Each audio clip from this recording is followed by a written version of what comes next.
Syederalun Presiden Rusia Vladimir Putin mengatakan tujuan militer negaranya di Ukraina adalah mulia dan akan tercapai. Menurut kantor berita negara Rusia TASS Selasa 12 April 2022. Berbicara di Kosmodrom Vostokny di Rusia Timur, di mana Putin bertemu dengan pemimpin Belarusia Alexander Lukashenko. Putin mengatakan operasi khusus di Ukraina adalah langkah yang tepat karena Rusia tidak punya pilihan lain.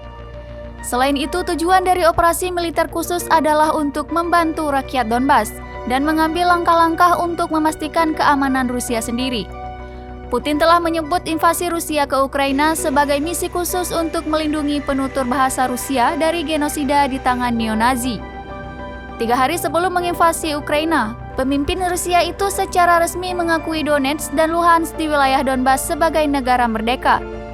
Lebih lanjut, Menteri Luar Negeri Rusia, Sergei Lavrov mengungkapkan alasan negaranya menyerang Ukraina Senin 11 April 2022.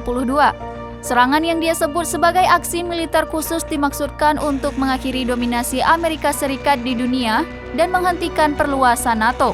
Rusia telah berulang kali berusaha untuk membenarkan invasinya ke Ukraina dan telah menolak untuk menyebut tindakan militernya sebagai perang.